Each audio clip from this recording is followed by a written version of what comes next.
Hello everyone, amazina ni Irimbere Yves nk'ibisanzwe, CEO The Professionals, ndabasuhuje kandi mbahaye ikaze kuri iyi channel yacu ya The Professionals, yaba basangwa ndetse n'abantu baje ku nshuro ya mbere, mwese mwumve mikaze. So uyu munsi tugiye kuganira ku kiganiro cyitwa International Business Expansion, cyangwa se kwagura business biri mu buryo buri international mu bindi bihugu, cyangwa se no kuyagura mu tundi turere, muzindi ntara. Ibyo byose tugiye kumva udutips twagufasha. Nimba nawe uri umuntu ufite inzozi zo kuzagira business, ukazagira team iri mu bihugu bitandukanye, ukazagira team iri muri buri karere kose k'igihugu cyacu, iri muri buri ntara yose y'igihugu cyacu, ukaba ufite abafatanyabikorwa, ariko ukanabagira no mu bihugu byo hanze, yaba kuri uyu mugabane wa Afurika ndetse n'ahandi hanze kure hashoboka. Izi tips rero ni ingenzi cyane kuri wowe. So tip ya mbere avuga ngo start with a strong local foundation.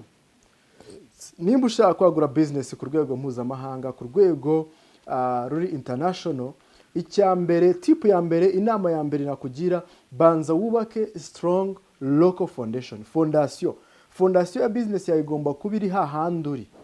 Banza hubake nka fondation, nk'ipfundo rizagufasha kujya no muri ya mahanga yandi. Kubera iki? Nuburamuka uhanje ukahagira business runaka, ukagira team runaka, ukabasha kujya uri gukorera amafaranga, ayo mafaranga niyo azasponsoriza bwa buryo bwo kwagura business yanze. Kuko hari tip dukunda kuvuga ivuga ngo to recruit online is possible but maintaining it's done offline. Kuba warecruit umuntu umuhuriye online, ukamwandikira WhatsApp, kuri Facebook, kuri IG, bikarangira umwinjije muri business, ni ibintu bishoboka cyane, utarinze kuva mu gihugu kimwe ngo ujye mu kindi. Ariko kugira ngo uzamu maintaining, azavemo umurida, mukorane by'igihe kirekire, mwubake team mu gihugu arimo, ibyo bintu bizasaba sometimes kumuriching out offline, kumugeraho, ugakora outreach, ukamugeraho, mugahura, mukaganira, mugakorana ibikorwa, ukajya umusura kenshi. Bimwe muri byo tugiye kubibonamo hano hepfo. Rero icyo ntangireho ndavuga ngo urumva nimba hashaka kuzakeneraho stage zo kujya ujyayo kenshi muri icyo gihugu arimo, muri iyo ntara arimo, se nimba ari kwagura mu ntara cyangwa mu kandi karere, urumva hari amatike uzajya uba ukeneye, hari accommodation uzajya uba ukeneye, hari some funds ukeneye zizasponsoringa iyo projet yo kwagura business yawe mu gihugu cyo hanze cyangwa se mu kandi gace ko hanze. Rero iyo ufite strong foundation, ufite team wabanje kubaka hahandi uri, handi bitari bugusabe andi accommodation y'inyongera, aho ubukeneye n'ubundi aho kuba gusa rusanzwe hafite, hahandi ubukeneye amatike kujyana ku kazi gusa n'ubundi warusanzwe uyafite, ntabwo ari ibintu biri big deal. Aho ngaho birakorohera kubanza kubaka strong foundation, ku buryo uzajya ubona n'utwo tumatching tuvuye muri ya strong foundation, tukagufasha kuba wakubonamo ya matike none hajya hanze, kubonamo yama accommodation yagufasha mu gihe wagiye hanze kwagura business, n'ibindi bitandukanye. Kubafasha se mu gufungura ama office, ari gihe bisaba nabwo gusponsoringa, ukajya wishyura y'amafaranga runaka, ukodesha ama office, mu gihe mwateguyemo ama event murimo mushaka gufata nka hotel runaka muzakoreramo, hari gihe bisaba ibiceri, hari gihe ukeneye kuzahura n'abarida bawe mugasangira for creating a motivation. Ibyo byose urumva ko hari amafaranga akenewe. Rero udafite strong foundation, udafite strong local foundation, byakugora cyane kwagura business no mu gihugu cyo hanze. So nimba wowe rero ugitangira, aribwo ugitangira business ufite abantu babiri cyangwa nabo urabona, ntango uragira team ni mbega ifatika y'abantu 50-100, icyo nakubwira we banza focusing mu kubaka team in local country, mu gihugu urimo, mu gace urimo, banza bariho focusing. Ariko ni cyakora cyo wenda ujya no mu ntara, mu turere, hehe, niyo waba ugitangira nta muntu umwe uragira mu ntara, ho wajyayo no mu turere ntango big deal cyane. Ariko wowe umaze kugira abantu 50-100 kuzamura, wowe ushobora gutangira gutekereza wenda outside country, kwagura business mu bihugu byo hanze. By'umwihariko wowe umaze kugira abantu 500, 1000, shyira imbaraga mu kwagura business yawe no mu gihugu cyo hanze. Tip ya kabiri iravuga ngo leverage system, not just people.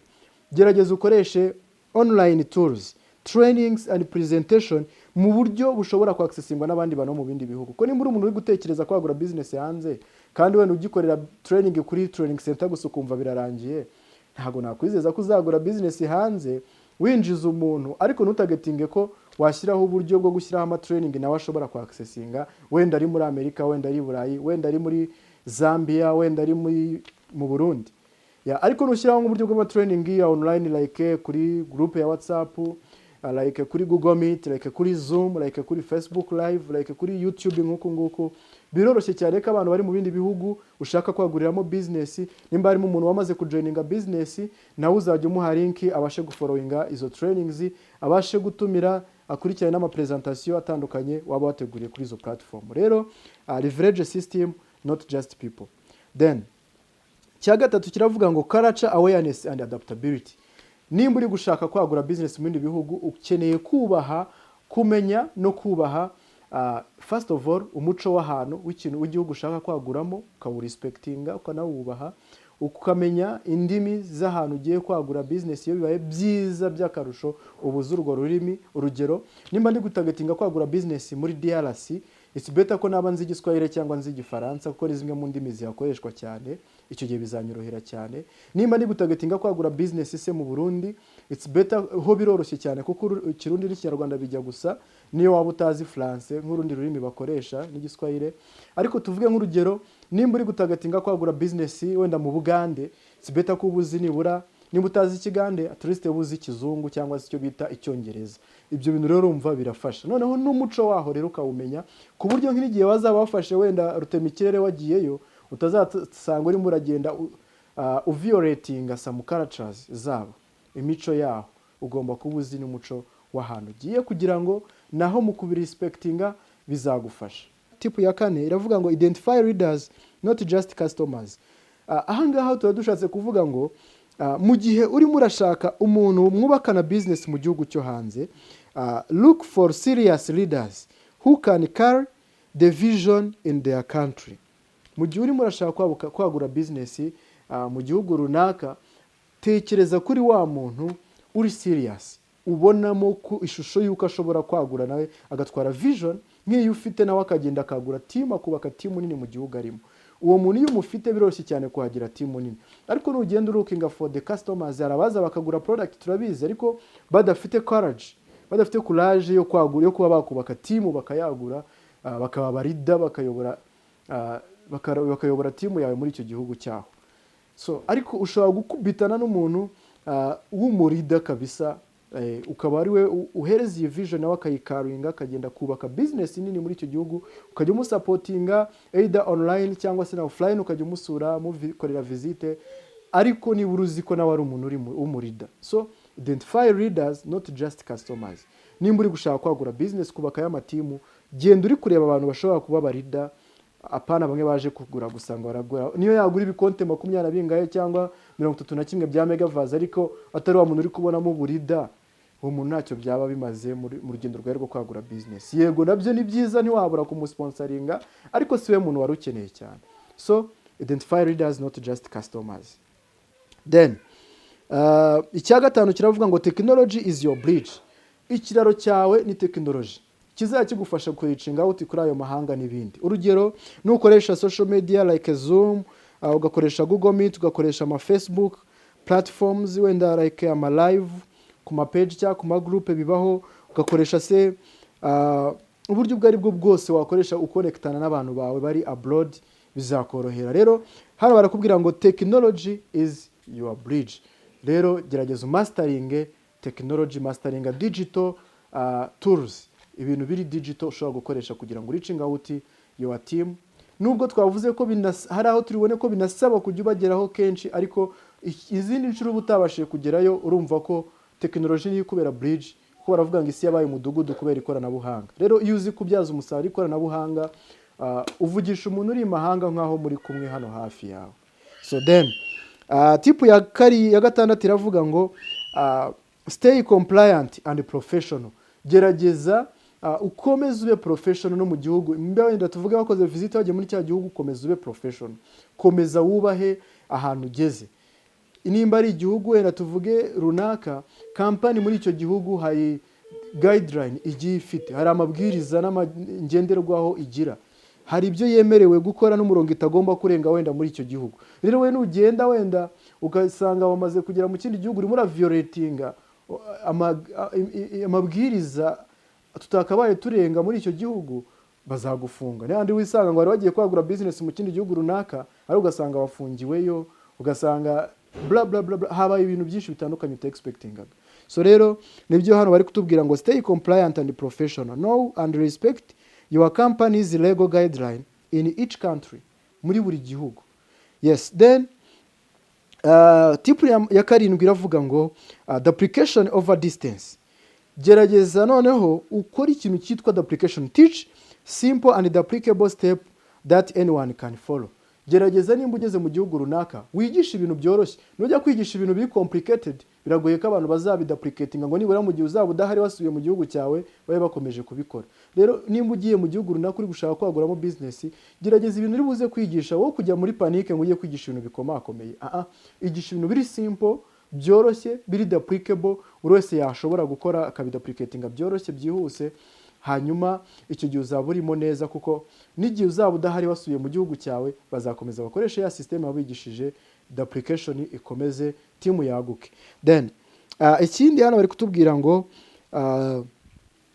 create visibility consistency. Hano noneho baje kutukwereka yuko ugomba gucreate uburyo cyo uzajya ujya ahantu kenshi gashoboka. Nimba uri kwagura business mu karere runaka ukatagatinga ko uzajya rimwe gusa ubundi ukazasubirayo waramaze kugeraho timu y'abantu 1000, ntago bishoboka.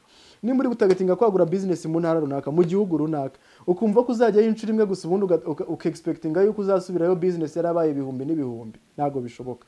Tekereza kuzajya ujyayo kenshi, rimwe na rimwe niba utanagiyeyo ubuzi ko nibura ufite schedule y'uburyo mu meeting na online, ariko na kenshi tekereze kugerayo mugakorana ama seminar, mugakorana ama training, mugakorana ibintu bitandukanye uhari live. Then tip number 9 iravuga ngo think long term not just quick gain. Nibyo yari navugaga, tekereza iyi projet, nimba utangiye projet uvuga ngo ngiye kwagura business mu gihugu runaka, bitekereze nka projet igihe kirekire. Ukumva ko ugiye gubikoraho kano kanya mu mezi 3 gusuka bugize timu y'abantu 1000 muri DRC, ukabugize timu y'abantu 1000 mu Burundi, ukabugize timu y'abantu 5000 muri Zambia. No, tekereza long term project. Yifate nka projet y'igihe kinini ariko uyikoreho buri munsi. Kuvuga ko ari igihe kirekire so kuvuga ngo ugiye gikoraho ku kwezi zongere kuyikoraho umwaka utaha. Gikoreho buri munsi ariko muri wowe utekereze ko ari project ya iri long term. Apana gutekereza ko mu kwezi kumwe amezi 3 urabamaze kugira timu yakayabo mu gihe gito gishoboka. Ntago niyo waba uyifite ntango yaba iri stable. Birashoboka ko wenda wakwinjiza umupasiteri akadashyiramo itorero ryose, ariko ntango yaba iri stable ko abantu ntago baba ari well trained ngo ubuzi ko iyo team iri stable izamara imyaka 5 cyangwa 10. So rero think long term. Tip ya nyuma rero avuga ngo empower local ownership. Noneho mu gihe uri kubaka iyi business, empower, hereza imbaraga cyangwa se girira icyizere, werekere aba bantu noneho bari muri icyo gihugu ba nyiracyo. Nimba tuvugana giye Burundi hari abantu 3-5 namaze kwigisha, ndi kubafasha kugira ngo baguke babe 100 cyangwa 1000, ariko muri bo top leader yaho mbimpawaringe kugira ngo abari bo bafata inshingano, gake gake nyemba guidinga mba assisting, ariko bari gufata inshingano ku buryo bizasigara batekinze charge and full responsibilities kuri timu yabo mu gihugu cyabo. Hano bakatubwira ngo raise and empower local leaders to take charge and build independently. Gerageza ubimpawaringe, ubaguidinge, ubateachinge, ariko uharanira ko baba independent, uharanira ko basigara bari kubyubaka on their own, bakayiteka nka business yabo, apana kujya bahora bumva yuko ari on behalf of you, bakumva ko byose uzajya bibakorera. Ubwo sigiye waje basuye mu gihugu cyawe, nuvuga ngo nta OPP zajya zibaho, nta leadership training zajya zibaho, ntaki. Rero ugomba kuimpawaringa, ariko uharanira ko nabo uba raising amabarida bashobora kujya babyikorera, bagakaringa all the country bakora business mu buryo bwiza mu gihugu cyabo n'igihe wowe waba udahari. So izo ni tips zigera kuri 10 nagushakiye zagufasha wowe uri mu rugamba cyangwa uri mu rugendo rwo kwagura business mu bihugu byo hanze, mu mahanga, kugira business international itari mu gihugu kimwe gusa. I think you have enjoyed the tips. Nimba wazikunze unyandikira muri comment box. Nimba hari ikindi gitekerezo wumva waduha ukiduhereze, ni karibu. Kandi nimba hari indi training wifuza ko twaza guteguriraho ubutaha, nayo uyitubwire tuzayigutegurira. Thank you so much. Nimba ari ubwa mbere ukore subscribe, nimba dusanzwe tubana ukore share, ukore like, ndetse tuzongere tubonane mu kindi kiganiro cy'ubutaha. Ndabakunda cyane.